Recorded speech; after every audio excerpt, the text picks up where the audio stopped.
கர்த்தருடைய பரிசுத்தமான நாமத்துக்கு மகிமை உண்டாவதாக.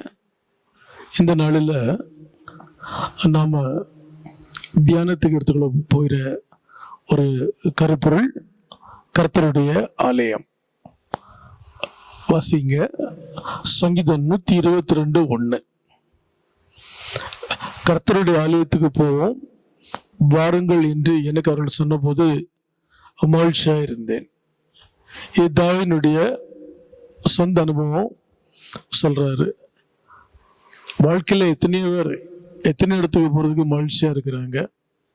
தாவீது என்ன சொல்றாருன்னா, கர்த்தருடைய ஆலயத்துக்கு போவோம் வாருங்கள் என்று எனக்கு அவர்கள் சொன்னபோது மகிழ்ச்சியா இருந்தேன் என்று. இதே சங்கீத பகுதியில 27ஆம் அதிகாரத்துல 4ஆம் வசனத்துல விதமாக கூறுகின்றார். கர்த்தரிடத்தில் ஒன்றை நான் கேட்டேன், அதையே நாடுவேன். நான் கர்த்தருடைய மகிமையை பார்க்கும்படியாகவும் அவருடைய ஆலயத்தில் ஆராய்ச்சி செய்யும்படியாகவும் நான் என் ஜீவனுள்ள நாளெல்லாம் கர்த்தருடைய ஆலயத்தில் தங்கியிருப்பதையே நாடுவேன். இந்த நாளில் நான் சிலட்டு கிறிஸ்தவ சமுதாயத்தில் பார்க்கக்கூடிய ஒரு காரியம், ஒரு சில மக்கள் ஆலயத்துக்கு ரொம்ப முக்கியத்துவம் கொடுக்குறாங்க. ஒரு சில மக்கள் ஆலயத்தில் போய் ஜெபம் பண்ணாதான் ஆண்டவர் கேட்பாரா, வீட்டில் ஜெபம் பண்ணா கேட்க மாட்டாருன்னு சொல்லிட்டு சொல்றாங்க. ஒரு சில மக்கள் ஊழியக்காரங்களுடைய பிரசங்கத்தை டைம் இருக்கும்போது வீட்டில் போட்டு கேட்டு மேக்சிமம் ஆலயத்தை கட் பண்றாங்க, திருவிருந்துக்கு மட்டும்தான் போறாங்க. இது தவறான ஒரு காரியம். உங்களுடைய வாழ்க்கையில தாவீது கூறுவது போல மெய்யான மகிழ்ச்சியை நீங்கள் பெற்றுக்கொள்ள வேண்டும் என்றால் ஒரு காரியத்தை நீங்க அப்படியே நீங்க மைண்ட்ல நிறுத்திக்கிங்க. கர்த்தருடைய ஆலயம். நான் ரட்சிக்கப்பட்டது 89 ஜூன் மாதம் 5ஆம் தேதி பேப்டிசம் எடுத்தேன். தண்ணீரில் முழுக்கி ஞானஸ்தானம். அந்த பேப்டிசம் எடுத்ததுக்கு பின்னாடி இன்று வரைக்கும் நான் ஒரு நாள் கூட ஆலய ஆராதனையை நான் மிஸ் பண்ணதே கிடையாது. அதை ஒரு சாட்சியாக நான் சொல்லுவேன். என்னுடைய சபையாருக்கும் என்னுடைய குடும்பத்துக்கும் நான் அதான் அனுபவிச்சிருக்கிறேன். இந்த வார்த்தைக்கு கூட உங்களுக்கு நான் அதான் சொல்லி கொடுக்குறேன். எந்த சூழ்நிலையாக இருந்தாலும் சரி, சபை கூடுதலில் விட்டுறாதீங்க. தேவனுடைய ஆலயத்தை நீங்கள் என்ன செய்யாதீங்க, மிஸ் பண்ணிடாதீங்க. ஒரு வசனம் வாசிக்கலாம். சங்கீதம் 11:4. சங்கீதம் 11:4 விதமாக கூறுகிறது, கர்த்தரோ தமது பரிசுத்த ஆலயத்தில் இருக்கிறார். அந்த நாள்ல தேவ ஆலயத்துக்கு ஜனங்கள் மிகவும் முக்கியத்துவம் கொடுத்தாங்க. இந்த நாள்ல கூட பாருங்க, நீங்க ஒரு இடத்துல கூடி தேவன் ஆராதிக்கிறாங்க. ஆலயம்னு நம்ம சொல்றோம், சபைன்னு சொல்றோம். எனிவே எதுவாக இருந்தாலும் சரி, இயேசு கிறிஸ்து புதிய ஏற்பாட்டில் நமக்கு ஒரு வாக்குத்தத்தம் கொடுத்தாரு. 2 பேரோ 3 பேரோ என்னுடைய நாமத்தினால எங்கே கூடி இருக்கிறீர்களோ அங்கே அவர்கள் நான் நடுவில் இருப்பேன் என்று. இந்த வார்த்தை நம்ம ஆலயத்துக்கு வரோம் இல்லைங்களா? திருமறை கூறுகிறது, தேவன் தம்முடைய பரிசுத்த ஆலயத்தில் இருக்கிறார். நிச்சயமாகவே எந்தெந்த இடத்துல ஜனங்கள் கூடி ஆராதிக்கிறாங்களோ, எந்தெந்த இடத்துல ஆலயமாக கருதி வழிபடுகின்றார்களோ, இந்த இடத்துல எல்லாமே ஆண்டவர் இருக்கிறார். நான் மனப்பூர்வமா நம்புறேன். காரணம், தேவனுடைய ஆலயம் என்பது கர்த்தருடைய வீடு என்றும் அது தேவன் தங்கக்கூடிய ஸ்தலம் என்றும் வேதத்துல தெளிவாக எழுதப்பட்டிருக்கிறது. அடுத்தது பாருங்க, ஏசாயா 2:3 விதமாக கூறுகிறது, அவர் தமது வழிகளை நமக்கு போதிக்கும் இடம், தம் பாதையில் அவர் நம்மை நடத்தும் இடம். ஏசாயா இந்த காரியத்தை குறித்து மிகவும் தெளிவாக பாருங்க எழுதி வச்சிருப்பாரு. ஏசாயா தீர்க்கதரிசியின் புத்தகம் 2ஆம் அதிகாரம் 3ஆம் வசனத்துல இதை குறித்து மிகவும் தெளிவாக எழுதப்பட்டிருக்கிறது. திரளான ஜனங்கள் புறப்பட்டு வந்து நாம் கர்த்தரின் பர்வதத்திற்கு யாக்கோபின் தேவனுடைய ஆலயத்துக்கு போவோம் பாருங்கள், அவர் தமது வழிகளை நமக்கு போதிப்பார், நாம் அவர் பாதைகளில் நடப்போம் என்பார்கள். ஏனெனில் சியோனில் இருந்து வேதமும் எருசலேமில் இருந்து கர்த்தருடைய வசனமும் வெளிப்படும். மெய்யாகவே தேவனுடைய வார்த்தைகள் போதிக்கப்படக்கூடிய இடம், தேவனுடைய வார்த்தைகள் பிரசங்கப்படக்கூடிய இடம் தேவனுடைய ஆலயம். எத்தனை பேர் சுவிசேஷ கூட்டத்துக்கு முக்கியத்துவம் கொடுக்குறாங்க, சந்தோஷம், நான் வேணான்னு சொல்லல. ஆனா சுவிசேஷ கூட்டத்துல பிரசங்கப்படக்கூடிய வார்த்தைகளுக்கும் திருச்சபையின் மூலமாக பிரசங்கப்படக்கூடிய வார்த்தைகளுக்கும் ரொம்ப வித்தியாசம் உண்டு. அது ஓரளவு ஸ்பிரிச்சுவல் லைஃப்ல டீப்பா அவங்களுக்கு நல்லா தெரியும். சுவிசேஷ வார்த்தைகள் என்பது தேவன் நல்லவர். ஆனா அதே சமயத்துல ஆலயத்துல பிரசங்கம் பண்ணும்போது சத்தியம் வெளிப்படும், தேவன் நல்லவர் தான், உன் லைஃப் ஸ்டைல் இப்படி மாத்திக்கோ. அது அநேக மக்கள் புரிஞ்சுக்க மாட்டேங்கிறாங்க. எல்லாத்துக்குமே சுவிசேஷம் என்பது மிகவும் எளிமையான ஒரு காரியமா இருக்கிறபடி நல்லா ஏற்றுக்கொள்வாங்க. ஆனால் சத்தியத்தை சத்தியமா பேசும்போது அதுக்கு மாறுபடக்கூடிய அநேக ஜனங்கள் இந்த நாட்களில் இருக்கிறாங்க.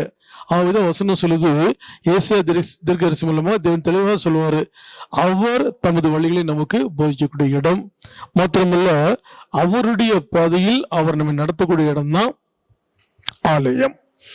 மூணாவது பாருங்க, சங்கீதம் 93:5 சங்கீதக்காரனே தாவீது கூறுகின்றார், பரிசுத்தமானது நித்திய நாளாக உமது ஆலயத்தின் அலங்காரமாக இருக்கிறது. 2 நாளாகவும் 7:16 சாலமோன் ஆண்டவர் விதமாக கூறுவார், நான் இந்த ஆலயத்தை தெரிந்து கொண்டு பரிசுத்தப்படுத்தினேன். மாத்திரமல்ல லேவியராமம் 21:5 எழுதப்பட்டிருக்குது, நானே உங்களை பரிசுத்தமாக்கிவிட கர்த்தர். இந்த தேவனுடைய பிரசன்னமும் கர்த்தருடைய வசனமும் இயேசுவின் மாசுலா ரத்தமும் நம்ம பரிசுத்தப்படுத்துது. நீங்க ஆலயத்திலிருந்து உட்கார்றீங்க, மெய்யாகவே அந்த இடத்துல தேவனுடைய பிரசனம் நிச்சயமாவே இருக்குது. நான் அதை மனப்பூர்வமா நம்புறேன். என்னுடைய வாழ்க்கையில நானே காரியங்களை பெற்றுக்கொண்ட இடம், கற்றுக்கொண்ட இடம், வழிநடத்தக்கூடிய இடம் தேவனுடைய ஆலயம். அந்த இடத்துல நம்ம தேவனை துதிக்கும் போது, சோத்தரிக்கும் போது, கர்த்தருடைய ஆவியினர்கள் வழிநடத்தப்படும் போது, அந்நிய பாஷையை பேசி தேவனுக்கு அடுத்த காரியங்களை தொடங்கொள்ளும் போது அந்த பிரசனம் நம்மளே நிரப்புது இல்லைங்களா? வசனம் சொல்லுது, உலக மக்கள் சொல்றாங்க, மழையானது தீயோர் மேலேயும் நல்லது மேலேயும் பெய்யுது, அது மறந்துடவே கூடாது. ஒரு மழை பெய்யும் போது வயல்ல அந்த மழை பெய்யுது, ஒருவேளை சில களைகள் இருக்கலாம், நிறைய மணிகள் இருக்கலாம். எந்த அளவு மழை பெய்யுதோ அந்த அளவு அந்த வயல் நல்ல முறையில் விளைச்சல் கொடுக்கும். நம்ம எந்த அளவு தேவனுடைய ஆலயத்துக்கு முக்கியத்துவம் கொடுக்குறோமோ அந்த அளவு தேவனுடைய பிரசனத்தால் நம்ம நிரம்புவோம். மாத்திரமில்ல, அந்த இடத்துல பிரசங்கப்படக்கூடிய வார்த்தைகள் நம்மை சீர்படுத்தும், ஸ்திரப்படுத்தும், மாத்திரமில்ல நம்ம பரிசுத்தப்படுத்தும்.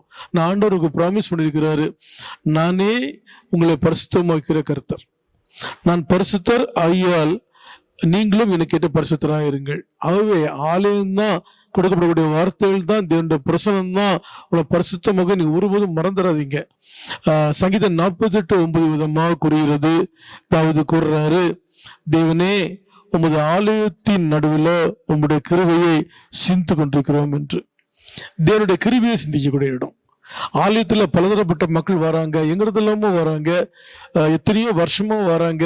அவங்க ஆரம்பத்துல வந்த சூழ்நிலைக்கு இன்னைக்குள்ள சூழ்நிலைக்கு ரொம்ப வித்தியாசம் இருக்குது பாருங்க. நானே ஒரு காலத்துல எவ்வளவோ ஒஸ்டா இருந்தேன், இன்னைக்கு ஆண்டு எங்களை எவ்வளவு பெஸ்டா மாத்தி வச்சிருக்கிறாரு. எத்தனையோ மக்களுக்கு நாங்க பிளஸிங்ஸா இருக்கோம். அவதான் சொல்றேன், ஆலயம் என்பது அவருடைய கிருபையை அதிகமாக சிந்திக்கக்கூடிய இடம். அனைவருடைய சோத்திரத்தினாலே கிருபை பெறுகிறது. ஆலயத்தில் அவருடைய மக்கள் அதிகமா தேவனை சோத்தரிக்கிறாங்க. தேவனுடைய கிருபையை அதிகமா பெரியக்கூடிய இடமா இருக்குது. தேவனுடைய கிருபையை நம்ம உணரக்கூடிய இடமா இருக்குது. கடைசியா பாருங்க, வசனம் சொல்லுது, சங்கீதம் 92:13, கர்த்தருடைய ஆலயத்துல நாட்டப்பட்டவர்கள் எங்களுடைய தேவனுடைய பிரகாரங்களில் செழித்திருப்பார்கள் என்று. நீங்க எந்த அளவு ஆலயத்துக்கு முக்கியத்துவம் கொடுக்குறீங்களோ, ஆராதனைக்கு முக்கியத்துவம் கொடுக்குறீங்களோ, அந்த சபை கொடுக்க முக்கியத்துவம் கொடுக்குறீங்களோ, அந்த அளவு உங்களோட வாழ்க்கை மிகவும் செழிப்பா இருக்குங்க. எத்தனையோ மக்கள் எதுவும் இல்லாம ஆலயத்தில் நுழையக்கூடியவங்க இன்னைக்கு அவ்வளவு ஆசீர்வாதமா இருக்கிறாங்க. நான் சொல்றது ஊழியக்காரர் மாத்திரம் இல்ல, வரக்கூடிய ஜனங்களை எந்த அளவு ஜனங்கள் ஆசீர்வாதமா இருக்கிறாங்களோ அந்த அளவு தான் அந்த ஊழியமும் ஆசீர்வாதமா இருக்கும். கசிக்க முடியாத நம்பிக்கை உண்டு.